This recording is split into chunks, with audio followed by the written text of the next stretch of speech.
Olá vocês, estou aqui para falar do clássico paulistano que terminou agora, do líder do campeonato, um confronto que envolvia algumas questões, ao meu ver.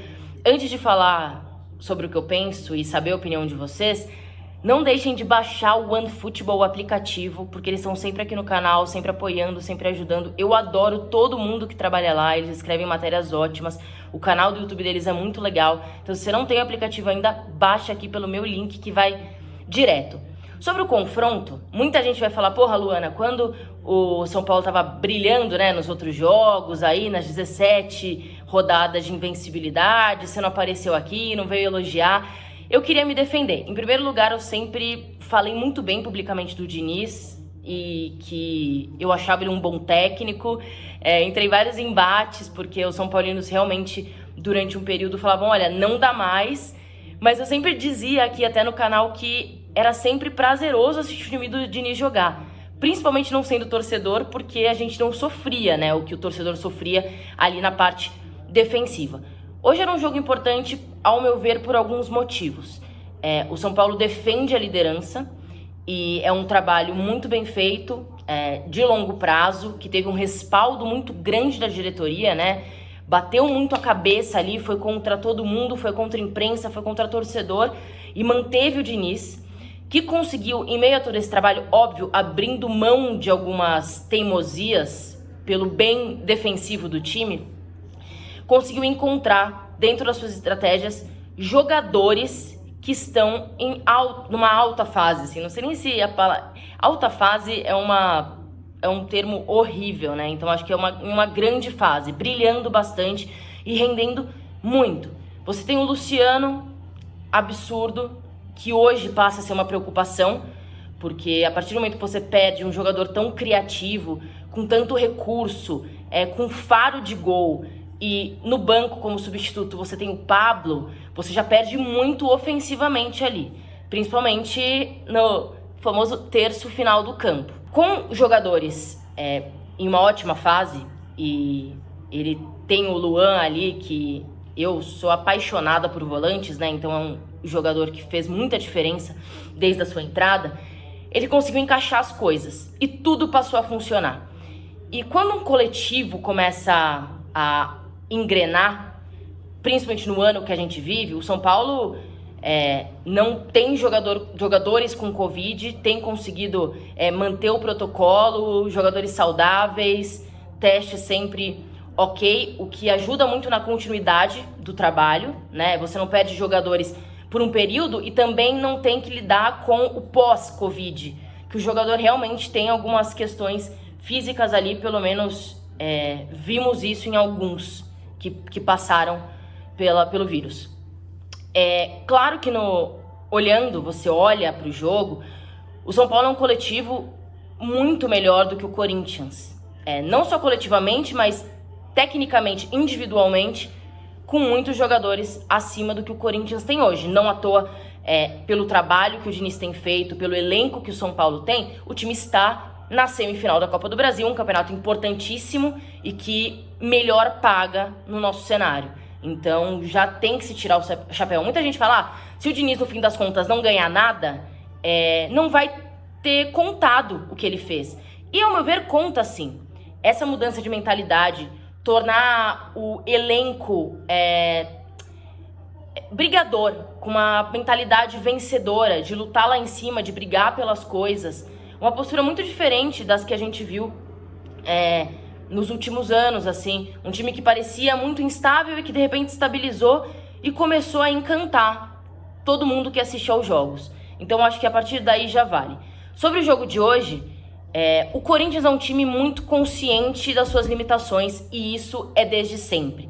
Não à toa foi um time que se apegou durante muitos anos a um DNA defensivo e reativo na hora de jogar. E que funcionou durante um bom tempo, tanto que quando tentaram mudar, não deu muito certo. Então é um time que sabe das suas limitações, mas também, já falei isso várias vezes aqui no canal, é um time que sempre tem jogadores que entendem o valor da camisa, o valor de um clássico. O Corinthians nunca perdeu para o São Paulo na Arena desde 2014. Então, obviamente, quando você já vê o seu rival lutando lá em cima, o mínimo que você pode fazer pelo seu torcedor é dar o máximo em campo, ter total concentração para conseguir vencer a partida e pelo menos isso, né, você tentar dificultar essa ascensão do seu rival. Ainda mais considerando toda a rivalidade dos últimos anos, crescente, né, cada vez mais crescente, do Corinthians e São Paulo, por conta das derrotas, por conta de goleadas. Então era um jogo muito importante e você via essa postura dentro de campo no Corinthians. O São Paulo mal jogou, o Corinthians teve mais oportunidades, posso dizer, e não é ofensivamente, mas não é de forma ofensiva, né? Ofensivamente parece que eu tô falando de futebol em si, mas de uma forma ofensiva, o Corinthians peca muito em finalizações e conseguir matar o jogo, porque não tem time para isso. Joga sempre dentro de um limite da sua capacidade. E hoje conseguiu mais uma vez. Só que com uma postura tão importante que parece que pode ter uma viradinha de chave no campeonato como um todo. Por quê? O São Paulo perde a vantagem, o conforto que tinha em relação ao segundo colocado, que é o próximo confronto, que é o confronto direto. E aí todo mundo já começa a questionar isso. Putz, aí perde um clássico, chega no próximo jogo, se acontece o que não seria um desastre, porque a gente tá falando do Atlético Mineiro, por onde vai, né? Pra onde vai esse caminho? Dos últimos anos, é o Campeonato Brasileiro mais competitivo que a gente teve.